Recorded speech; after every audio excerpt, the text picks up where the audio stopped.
안녕하세요. 다들 잘 지내시죠? 우리 성경 공부에 참여하는 분들이 한 분 한 분 늘어나서 아주 반갑고 또 감사하기 그지없습니다. 이 말씀을 통해서 우리 모두가 힘을 얻고 혹여라도 궁금한 점이 있으면은 저한테 문자로 보내주시면 제가 성의껏 답변을 해드리겠습니다.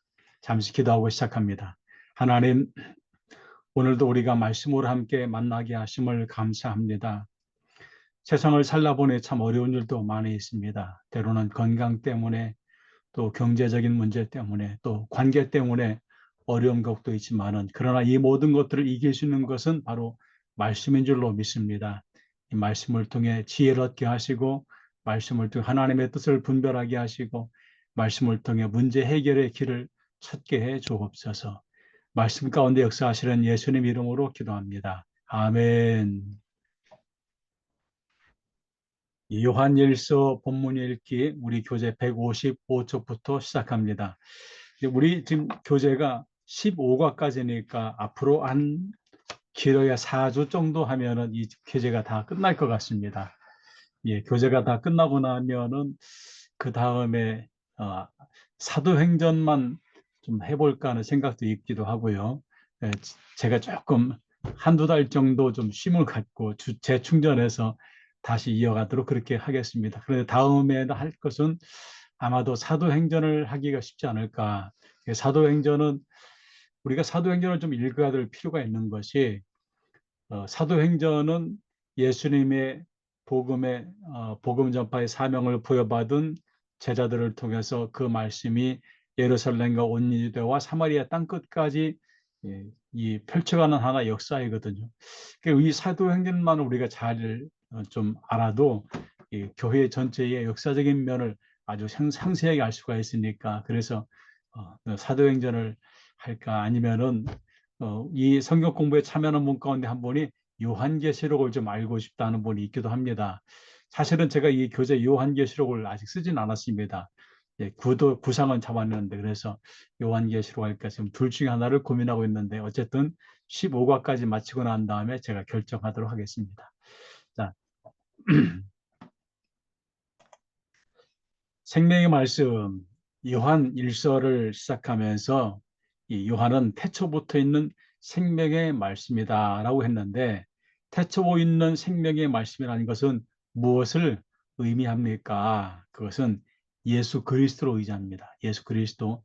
그러니까 예수님을 생명의 말씀으로 그렇게 표현하는 거지요. 그래서 요한은 태초에 말씀이 계시느니라 할 때 그 말씀 우리말로 하면은 말씀인데 이게 원래 원어는 로고스라고 그렇게 표현합니다. 이 로고스라는 거는 아주 설명하기가 쉽지가 않습니다. 왜냐하면 이 당시에 그리스 로마 사회에 이미 널리 알려져 있는 로고스란 개념을 요한은 예수님에게로 가져와서 지금 사용하고 있기 때문에 우리가 그것을 한마디로 표현하기는 쉽지 않지만 그렇지만은 이 여러 가지 뜻이 담겨져 있는 로고스를 요한은 예수 그리스도에게로 지금 적용을 시키고 있습니다.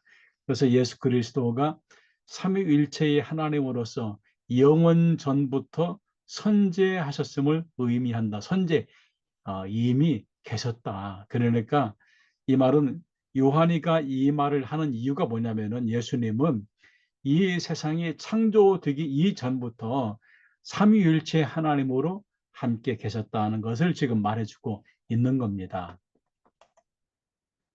두 번째 요한은 어떻게 생명의 말씀 되신 예수 그리스도의 목격자가 되었다고 했나요? 요한이 어떻게 예수님의 목격자가 되었다고 했나요?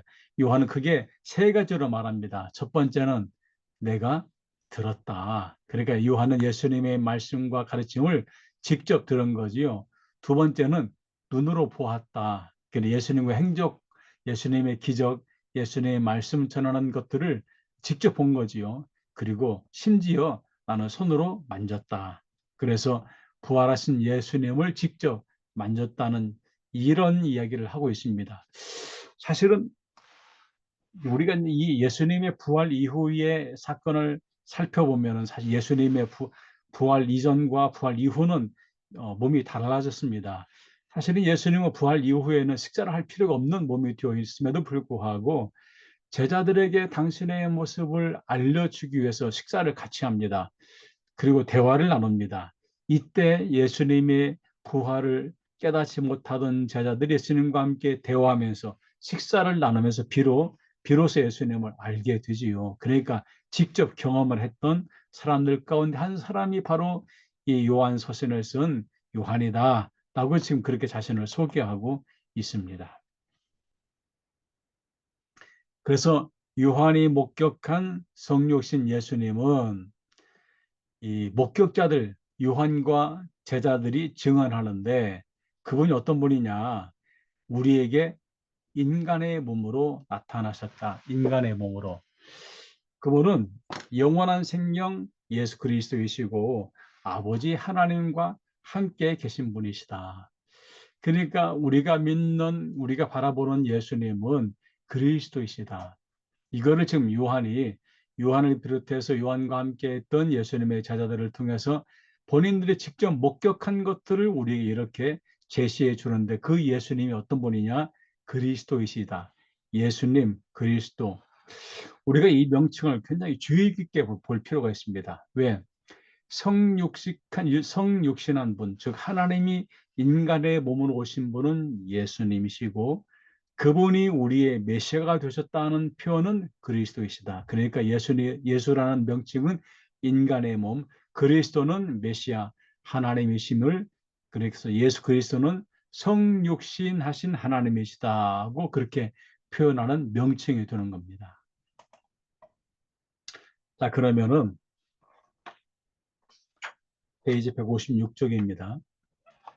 요한은 예수 그리스도를 전하는 목적이 무엇이라고 했습니까? 왜 요한은 예수님을 이렇게 본인이 직접 내가 목격했다 라고 하면서 이 말씀을 우리에게 전해주려고 하는 것일까요?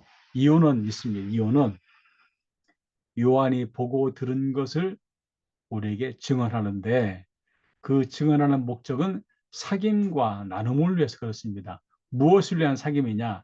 하나님과 그 아들 예수 그리스도와 더불어 우리가 함께 사귐을 나누는 요한 공동체와 우리가 함께 공유하는 겁니다. 그러니까 요한의 공동체가 예수님과 함께 더불어 사귐을 나누는 그 공동체 나눔을 경험한, 바로 그 경험을 우리에게도 알려줌으로써 우리도 그 경험의 자리에 좀 초청해 주는 겁니다. 이유는 뭘까요? 그 자리는 기쁨의 자리, 좋은 자리입니다. 축제의 자리입니다. 이 기쁨을 우리에게도 함께 나눠주기 위해서, 그래서 아버지 하나님과 그 아들 예수 그리스도와 더불어 누리는 사귐을 요한 공동체도 누리게 하려고, 이건 요한 공동체뿐만 아니고 이 말씀을 읽는 현대를 사는 우리에게도 이 기쁨을 알게 하려고 요한은 이 말씀을 우리에게 기록해 주고 있다는 겁니다. 두 번째, 하나님은 빛이시다.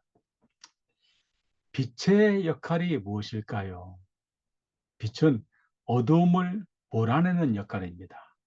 빛은 어두움을 몰아내는 역할을 합니다. 그럼 어두움은 뭘까요? 어두움은 빛을 덮으려고 합니다. 그런데 어둠이 아무리 빛을 덮으려고 해도 어둠은 빛은 덮여지지 않습니다. 오히려 어둠을 몰아내는 역할입니다. 그러면은 어둠이 강합니까? 빛이 강합니까? 당연히 빛이 더 강하지요. 그래서 빛의 본질은 무엇이냐? 하나님은 빛이시고 그에게는 어두움이 조금도 없다. 조금도. 아주 조금도 없다. 그래서 하나님과 사귐이 있다고 하면서 어두운 행동을 하거나 또는 어두움에 살고 있다. 그것은 거짓된 사귐이라는 것입니다. 참된 사귐은 빛 가운데 행할 때에 하나님과 참된 사귐이 있을 수가 있다. 왜? 하나님이 빛이시기 때문에 그렇습니다. 그래서 요한은 예수 그리스도에게 들은 소식의 내용이 무엇이냐? 그것은 하나님은 빛이시다. 그리고 하나님에게는 어둠이 조금도 있을 수가 없다. 왜? 하나님에게는 어떤 빛도 침범할 수가 없기 때문에 그렇습니다. 하나님의 강력한 빛이 모든 어두움을 다 제거하십니다. 그래서 두 번째, 만일 우리가 하나님과 사귐이 있다고 하면서 어두움에 행하면 어떤 상태에 있다고 했습니까? 우리가 하나님과 사귄다면서 우리가 어둠에 있다면 어떤 상태에 있느냐? 그것은 거짓말을 하고 있는 것이다. 그리고는 진리를 행하지 않는 것이다. 우리가 진실을 말하거나 진리에 있다면 우리는 빛에 있는 것이고 그 빛은 하나님의 빛이시고 그래서 우리는 하나님과 사귐, 하나님과 함께하는 삶을 살게 되는데 우리가 아직도 어두움에 있는 삶을 살아가고 있다. 그것은 거짓말하는 것이고 진리를 행하지 않는 것이고 하나님과의 사귐에서 멀어져 있는 생활이 된다는 것입니다. 세 번째, 하나님과 사귐의 필수 조건은 무엇일까요? 하나님의 사귐의 필수 조건, 그것은 빛 가운데 행하는 겁니다. 그러니까 우리가 하나님과 사귄다면서 아직도 어둠에 있다면 하나님과 사귐을 가질 수가 없다는 겁니다. 그러니까 우리가 하나님과 사귐을 가지려면 하나님의 빛이시기 때문에 빛 가운데 있어야 된다. 그래서 하나님 빛이심으로 우리도 빛 가운데 행해야 하나님과 우리의 사귐이 있게 되고 빛 가운데 행할 때 우리가 서로의 사귐을 통해서 우리는 모든 죄, 어두움으로부터 깨끗해짐을 받게 된다. 왜? 그리스도의 피가 우리를 깨끗하게 해주기 때문에 그렇습니다. 그래서 요한은 하나님과의 사귐이 가능한 사귐을 가능하게 하심으로 이루어지는 결과에 대해 두 가지로 진술하고 있는데 무엇일까요? 첫 번째는 우리 서로의 사귐이 있다. 즉 하나님과의 우리와의 사귐으로 관계가 깊어진다는 겁니다. 그리고 예수님의 피가 우리를 모든 죄에서 깨끗하게 해 주십니다. 왜? 우리가 죄가 있다면 어둠에 있는 것이고 그러면 하나님과의 사귐이 불가능해지는데 우리가 하나님과의 사귐이 가능해질 수 있는 이유 뭐냐? 예수님의 십자가의 피가 우리의 죄를 깨끗하게 해줬고 이 깨끗함을 받은 우리는 빛 가운데 살면서 하나님과의 사귐을 갖게 할 수가 있다는 이야기입니다. 밑에 각주를 볼까요? 사귐, 헬라어로 코이노니아, 이거는 기여하는 도움, 참여, 나눔, 친교, 영적인 교제, 영 안에서의 교제 등의 뜻을 내포하는 단어이다. 사귐이라는 단어는 친교 또는 교제로 이해해야 된다. 그래서 하나님과의 사귐, 코이노니아는 하나님과의 친교, 하나님과의 교제 관계에 있다고 말할 수가 있습니다. 다섯 번째, 만일 우리가 죄가 없다고 할 경우와 죄를 인정하고 자백할 경우의 차이점은 무엇일까요? 그러니까 나는 죄가 없습니다 라고 하는 것과 예, 나는 죄인입니다 라고 하는 것의 차이는 뭘까? 죄가 없다고 할 경우에 그러니까 나는 죄가 없 내가 무슨 죄를 지어서 라고 한다면 그것은 스스로 속이는 것이다. 왜? 우리는 이미 죄인이기 때문에 그렇습니다. 두 번째는 진리가 우리 속에 있지 않게 된다. 만일 진리가 우리 가운데 있다면 우리가 죄인인 것을 스스로 알게 되기 때문에 그렇습니다. 이렇게 된다면 하나님을 거짓말하는 이로 만들게 된다. 왜? 하나님은 모든 이들이 죄인이기 때문에 그 죄를 해결해 주기 위해서 당신 아들이 이 땅에 인간을 예수님으로 보내셨는데 그런데 나는 죄인이 아니다. 그러면 예수님의 이 땅에 오신 것은 왜 오셨냐? 문제가 되는 것이죠. 그리고 우리 스스로가 죄가 없다고 할 경우에는 하나님의 말씀이 우리 속에 있지 못하기 때문에 그러니까 하나님 말씀 우리 안에 있으면 우리 스스로가 깨닫게 되면서 나는 죄인입니다라고 인정할 수밖에 없는 거지요.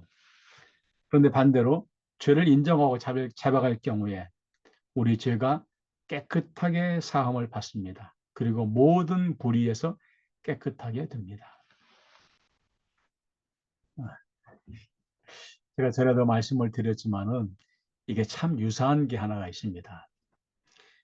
중독자 있잖아요. 중독자. 이 중독자는 알코올 중독이든 또 약물 중독이든 뭐 담배 중독이든 또는 뭐 행동 중독이든 행동 중독이라는 것은 도박 중독, 뭐 관계 중독 이런 것들을 말하는데 이런 모든 중독은 아주 유사한 형태가 있습니다. 어떤 형태냐? 스스로가 나는 중독자가 아니라고 부정합니다. 이런 유사한 형태.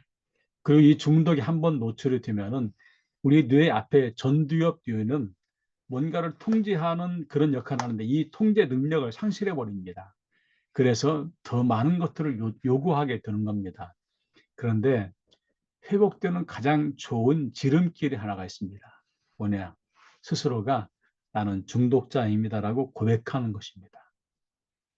그래서 실제로 중독자 모임, 알코올 중독자 모임은 AA라고 해서 이 한국에도 전국적으로 상당히 많습니다. 제가 살고 있는 천안에는 안타깝게도 한 곳밖에 없다는 것이 너무 안타깝게 생각을 합니다.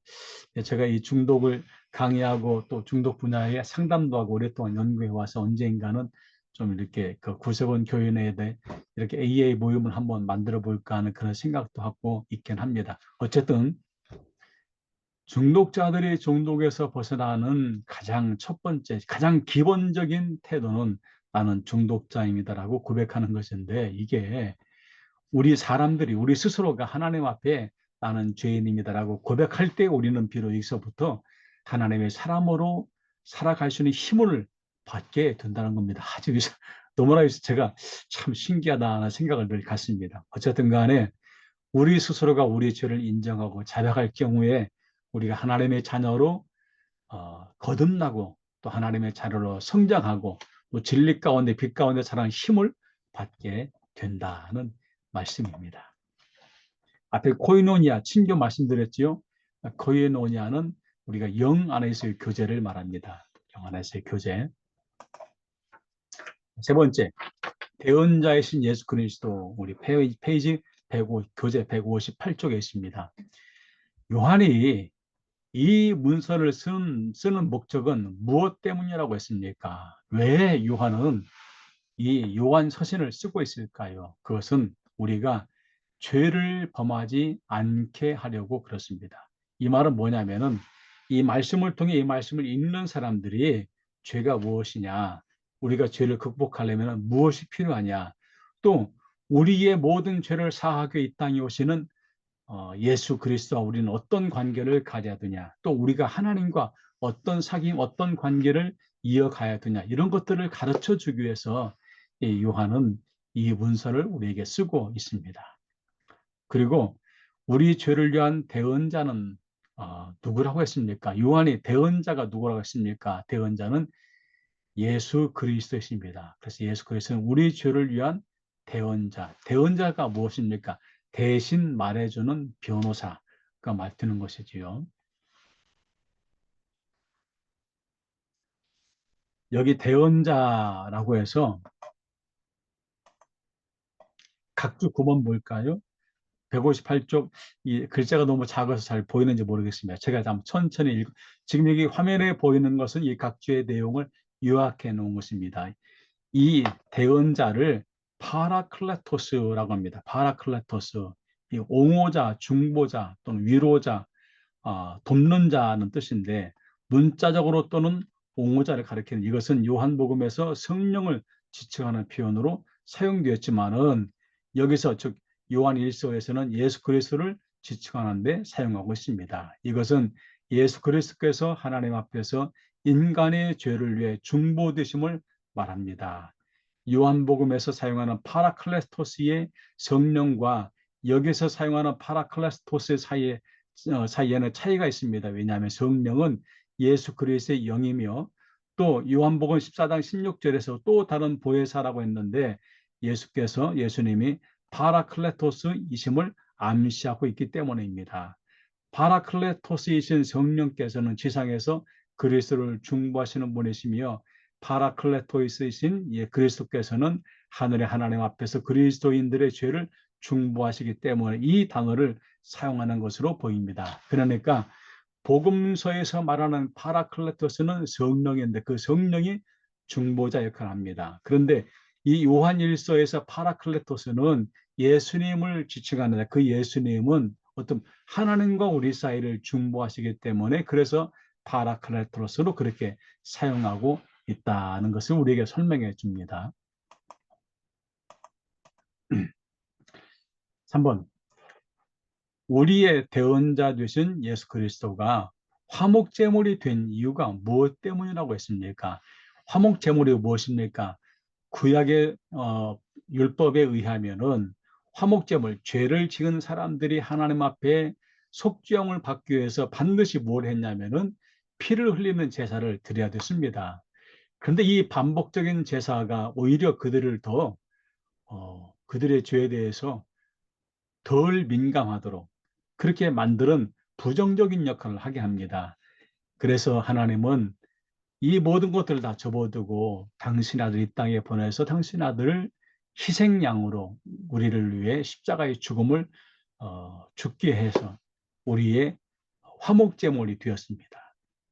이렇게 한 이유가 뭘까? 그것은 우리와 세상의 죄를 위해서 하나님과 인간 사이에 죄 때문에 막혀있는 모든 담을 허물기 위해서는 화목제물이 필요한데 그게 더 이상 양과 소가 아니고 예수 그리스도가 십자가 위에서 화목제물이 되어주셨다. 그래서 우리는 누구든지 그분을 믿기만 하면 더 이상 화목제물을 드릴 필요가 없고 속죄제를 위한 제물을 드릴 필요가 없고 오직 예수 그리스도를 구주로 믿기만 하면은 화목제물 되신 그리스도를 통해서 우리 모든 죄가 다 씻김 받고 정결하게 된다는 말씀입니다. 네 번째, 우리가 예수 그리스도를 알기 위한 조건은 무엇입니까? 우리가 어떻게 해야 그리스도를 알 수가 있을까요? 그것은 계명을 듣고 배우기. 누구의 계명? 예수님이 주신 계명을 배우고 이해해야 되고 예수님이 주신 계명을 지켜야 되고 그 계명대로 우리가 행하며 살아야 한다. 계명이 무엇이냐? 각주 10번에 제가 다뤄놨는데 각주 10번 뭘까요? 계명은 타스 엔톨라스라고 합니다. 타스 엔톨라스. 구약 성경에서 십계명 안에 내포되어 있으며 신약 성경에서는 하나님과 타인에 대한 사랑으로 압축되었습니다. 이러한 계명의 순종은 하나님을 아는 지식의 특징이며 알물 분별하는 시금석이 될 수가 있습니다. 즉 하나님에 대한 지식은 실천을 동반하게 된다. 그러니까 구약의 계명은 돌판에 주었지만 제대로 실천을 못했습니다. 그래서 예수님은 우리의 계명을 줬는데 하나님을 사랑하고 이웃을 사랑해라 어디에? 우리의 마음에, 우리 마음판에 이 계명을 주어서 이것을 통해서 계명을 알고 분별하여서 그 말씀을 실천하며 살라라고 이 말씀 계명을 주셨습니다. 다섯 번째, 예수 그리스도의 계명을 지키는 자와 지키지 않는 자의 차이가 무엇일까요? 지키는 자와 지키지 않는 자. 지키지 않는 자는 거짓말하는 자. 왜? 하나님의 말씀을 지키지 않으면서 어떻게 하나님께 나아갈 수가 있을까? 하나님의 말씀을 사랑한다고 할 수 있을까요? 그래서 이런 사람은 진리가 있지 않은 사람. 반대로 계명을 지키는 사람, 하나님의 사랑이 그 속에 온전해진 사람, 그런 사람은 그리스도 안에 있음을 알게 된다는 것입니다. 그러니까 계명을 지키는 사람, 뭐 하나님을 사랑하고 이웃을 내 몸과 같이 사랑해라. 이 계명을 지키는 사람은 하나님의 사랑이 그 속에 있어서 그리스도 안에 사는 사람. 지키지 않은 사람은 거짓말하고 진리, 그리스도가 그 안에 있지 않은 사람입니다. 여섯 번째, 예수 그리스도 안에 있기 위해서 우리는 어떻게 해야 될까요? 예수님이 행하신 대로 하기만 하면 됩니다. 그래서 이걸 통해 우리는 그리스도와 연합이 증명이 되는 겁니다. 그러니까 그리스도와 하신 대로 우리가 해야 그분과 함께 한다는 연합의 증거가 될 수가 있다는 얘기입니다. 그래서 지금까지의 요한의 핵심 메시지는 뭐냐? 생명의 말씀. 예수 그리스도는 태초부터 계시는 생명의 말씀이다. 하나님은 어둠이 조금도 없는 완전한 빛이시다. 그러므로 우리가 죄를 인정하고 자백할 때에 용서와 정결함을 얻게 되시고 예수님은 우리의 죄를 위한 중보자이며 화목자이시다. 네, 예수님은 십자가에서 마지막에 화목 제물이 되어주신 분이기 때문에 그렇습니다. 그래서 요한의 증언 방식은 본인이 듣고 보고 만진 것을 기록한 것입니다. 즉 증인. 증인은 자기가 분명한 뭔가 있어야 증언할 것 아닙니까? 이 요한은 자기가 듣고 보고 만진 것을 즉 우리에게 분명하게 들려주는 말씀이다. 요한일서는 진리를 선포하고 죄를 방지하고, 그래서 하나님과 우리 간에 사귐을 깊게 하고, 그래서 신앙 공동체 기쁨이 충만하게 하기 위해서 이 말씀을 쓰고 있다는 것을 밝혀주고 있습니다. 그럼 우리가 이 말씀 어떻게 하겠느냐? 알고 끝난다, 읽고 끝난다, 그러면 완전하지 않습니다. 말씀을 묵상할 뿐만 아니고 실천하고, 그리고 교제의 나눔도 우리가 필요하다는 겁니다. 때로는 마음에 안 드는 사람이 왜 없겠습니까? 그런데 그분도 마찬가지일 수 있습니다. 우리가 서로 사랑의 교제를 나누어야 우리는 하나님 안에서 우리가 한 공동체가 되는 것이, 왜 우리는 영원히, 심지어 하나님 나라에서도 서로 얼굴 보고 살아야 되는 사람들이니까 이 땅에서 모든 매듭을 풀어야 영원히 보고 살 거 아니겠습니까? 자, 네 번째, 159쪽입니다. 옛 계명과 새 계명. 옛 계명은 처음부터 가지고 있던 계명, 구약의 말씀이라는 것이죠. 새 계명, 예수 그리스도를 통해서 주신 계명, 말씀, 그리고 빛의 삶, 형제를 사랑하는 삶. 이것이 옛 계명과 새 계명을 온전히 이루어지는 삶의 모습이 아니겠습니까? 요한은 예수 그리스도를 통해 주신 새 계명을 설명하면서 빛 가운데 거하는 사람과 어두움에 있는 사람을 대비하고 있습니다. 그러니까 요한의 특징입니다. 빛과 어두움. 이 두 가지를 대비해서 설명하는 것이 요한 서신의 맥을 이어가는 말씀의 하나의 형태입니다. 여기서 빛 가운데 있는 사람과 어둠에 있는 사람은 어떤 사람이냐, 두 가지로 구별해라. 빛 가운데 있는 사람은 형제를 사랑하는 사람, 어두움에 있는 사람은 형제를 미워하는 사람. 그러니까 이 말은 이게 참 쉽지 않은 말씀인 것 같습니다. 우리가 하나님의 말씀을 읽고 안다고 해도 형제를 사랑하지 않고, 즉 사랑의 공동체에 우리가 함께 참여하지 않고 있다면 우리는 빛 가운데 있다고 온전히 말할 수가 없다는 겁니다. 오히려 어둠이 있다고 해도 과언이 아닙니다. 왜? 우리가 형제를 미워하는 마음이 아직도 있다면 온전히 하나님의 마음 앞으로 하나님께로 나아갈 수가 없기 때문에 그렇습니다. 그런 사람 온전한 빛 가운데 있지 못하기 때문에 그렇습니다. 두 번째, 어둠 가운데 있는 사람은 왜 갈 곳을 알지 못한다고 했습니까? 형제를 미워하는 마음이, 미워하는 어둠 속에, 미워하는 어둠이 그의 눈을 멀게 했기 때문에 그렇습니다. 앞이 눈이 안 보이면 어떻게 될까요? 이게 문제입니다. 눈을 감고 있다는 것은 어둠 속에 있다는 것이 아니겠습니까? 간단합니다.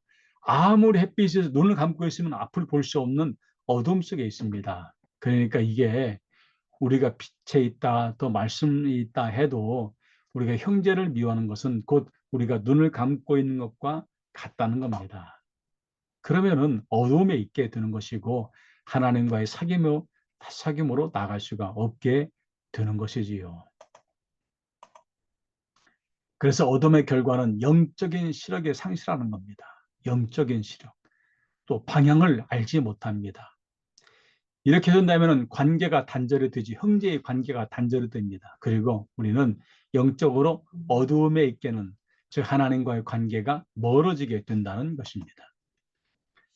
요한은 세 번째, 요한이 자녀들, 아버지들, 청년들, 그리고 아이들에게 각자에게 글을 쓰는 이유가 무엇일까요? 즉 요한이 이것을 어느 특정 한 사람이 아니고 세대와 세대를 이어가면서 이 말씀을 쓰는 이유가 무엇일까? 자녀들에게는 자녀들의 죄가 그의 이름으로 말미암아 사함 받았기 때문에,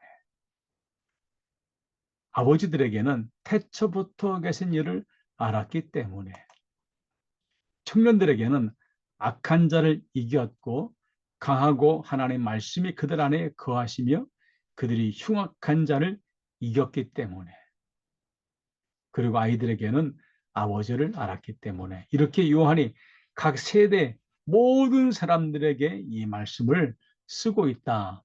예외가 없다는 겁니다. 그래서 요한이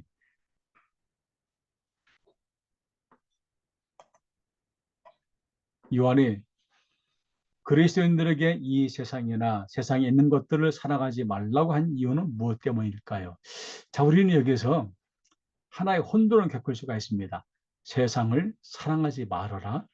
그러면 세상과 담쌓고 살든지 아니면 수도원에 가 살든지 아니면 나는 자연이다에 나오는 그 사람들처럼 혼자 살라는 얘기인가요? 그렇지는 않겠지요. 우리가 이 땅의 세상에서 살긴 사는데 우리가 경계를 분명히 하자는 겁니다. 경계. 이게 중요합니다. 경계. 즉 이런 것들을 사랑하게 되면은 그 사람 안에 아버지의 사랑이 있지 않기 때문에 그렇습니다. 그러니까 요한은 경고합니다. 세상이나 세상에 있는 것들을 사랑하지 말라는 것이 아니고 우리가 그 안에 살되 이 경계를 가지라는 겁니다. 왜? 세상과 세상에 있는 것들을 사랑하게 되면은 하나님의 사랑이 그 안에서 멀어지기 때문에 그렇습니다. 그러니까 우리가 이 경계를 갖고 하나님의 사랑의 수준을 넘어가지 않도록 우리는 여기까지만 그렇게 세상 속에 살아라 이것이지요. 요한은 이 세상에 있는 모든 것들을 어떻게 정의합니까? 크게 세 가지로 육신의 정욕과 안목의 정욕과 이생의 자랑이다. 한마디로 자기를 내세우려고 하고 자기 배를 채우려고 하는 사람들이다. 이것이 세상에 있는 것들의 정욕이란 겁니다. 밑에 각주 11번 볼까요? 각주 11번에 육신의 정욕이 무엇이냐? 육신의 정욕은 육신은 일반적으로 신체적인 의미에서 인간을 의미하나 본문에서는 영적인 것과 대주를 이루는 악한 욕망의 근원을 의미합니다. 육신의 정욕은 타락한 인간의 본성으로 하나님을 대적하고 자기 만족만을 추구하는 자세를 의미하고 있습니다. 그러니까 한마디로 여기서만 육신의 정욕, 안목의 정욕, 이것들은 이생의 사랑, 이것들은 자신의 만족만을 추구하는 사람, 얼마나 할 수가 있을까요? 얼마나 갈 수가 있을까요? 그래서 요한은 결국 이 세상에 있는 모든 것들은 어디에서 왔다고 했습니까? 이 세상의 모든 것들은 아버지께로부터 온 것이 아니고 세상으로부터 온 것이다. 여기서 이 세상에 있는 모든 것들, 앞에서 말하는 육신의 정욕과 안목의 정욕과 이 생의 자랑을 추구하는 그 모든 것들은 아버지께로부터 온 것이 아니고 세상으로부터 온 것이고 이것은 상당히 일시적인 가치가 있을 뿐이지 이것이 영원하지는 않다는 겁니다. 저는 가끔은 식당에 가서 맛있는 밥을 먹을 때마다 참 저 혼자 이런 궁금증을 갖습니다. 이 음식을 이렇게 많이 먹는데 왜 다음 끼를 먹을 때가 되면 다시 배가 고플까는 그런 생각을 가끔 갖습니다. 어떤가요? 멋들어진 음식점에 가서 이 맛있는 음식을 먹어도 한 끼가 지나고 나면은 배가 고픕니다. 이게 아주 좋은 교훈입니다. 왜? 우리가 사랑하는 이 세상의 것은 일시적인 것이지 영원한 것은 없습니다. 그래서 이 세상의 것은 하나님 아버지와 대립 떠는 것이기 때문에 아버지께로부터 온 것이 아니고 이 세상으로부터 온 것이며 그 모든 것들은 다 세상적인 욕망의 근원에 해당이 되는 겁니다. 즉 욕망 때문에 그런 것이지요. 그래서 요한은 이 세상도 이 세상에 속한 정욕 욕망도 다 지나가지만 영원히 거하는 것 한 가지가 있다고 했는데 무엇인가요? 그것은 하나님의 뜻을 행하는 것이다. 세상의 가치는 결국에는 다 사라집니다. 그런데 하나님의 뜻은 영원하다. 이것이 바로 그리스도가 우리에게 약속하신 영생이기 때문에 그렇습니다. 우리는 영원한 삶을 사는 사람들입니다.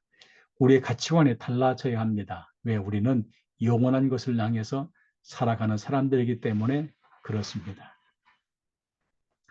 제가 은퇴하고 난 다음에 많은 것들을 깨닫습니다. 현역에 있을 때는 정말 열심히 살았습니다. 어떤 때는 2시간, 3시간 목양실에서 새벽 2시, 3시까지 눈물을 쓰다가 새벽 기도 해야 되니까 그냥 잠시 한숨 붙이고 새벽 기도 나와서 말씀 전하고 이런 생활을 계속 하다 보니까 제 몸에 어려움이 생기게 되고 결국엔 제가 중단해서 잠시 멈추고 나서 보니까 몸도 회복이 되었고 이제 과거를 돌아보면서 요즘은 정말 재밌게 살아갑니다. 돌아보니까 왜 그렇게 살았을까? 물론 저는 욕망을 위해 산 것은 아닙니다. 그런데 제 안에 뭔가를 이루고 싶은 욕망은 여전히 똑같습니다. 그러니까 세상에서 사는 사람들, 교회 밖에 사는 사람들 추구하는 그 욕망이나 제가 그리스도 안에 있다고 하면서 추구하는 욕망이나 다를 바가 있을까요? 별반 차이가 없습니다. 그냥 무게는 좀 다르겠지요. 왜? 저는 제가 추구하는 욕망은 주님을 위해 뭔가를 좀 더 해볼까 하는 욕망인데 그것마저도 내려놓으라는 것입니다. 그것마저도 욕망이기 때문에 그렇습니다. 정말 하나님의 뜻을 실천하기를 원하신다면 그분이 정말로 무엇을 원하는 것인가를 구분할 줄 알아야 하는 것이지요. 그게 중요한 겁니다. 그러니까 추구하는 것 중요합니다. 그런데 내려놓을 줄 아는 것도 중요하다. 이게 바로 뭐냐? 경계를 잘 설정하고 그 경계에 맞춰서 사는 것입니다. 그러니까 봉사도 내 몸을 망가져가면서 하는 봉사, 그거는 바람직하지 않은 것 같습니다. 왜? 하나님 앞에 영광이 되지 못할 수도 있기 때문에 그렇습니다. 그건 제가 경험한 것입니다. 제가 하나님의 열심히 한다고 하다 보니까 제 몸이 망가져서 결국에는 중단하게 된 것인데 하고 나 보니까 그렇게 하지 않아도 되는데 그런 아쉬움이 좀 남아있기는 합니다. 요즘은 제가 정말 하나님 앞에 많은 깨달음을 갖고서 이 말씀을 함께 나누고 있습니다. 그래서 행복합니다. 자, 오늘 여기까지 하고요. 다음 시간에 161쪽 5번부터 이어가도록 하겠습니다. 감사합니다. 다음 시간에 뵙겠습니다.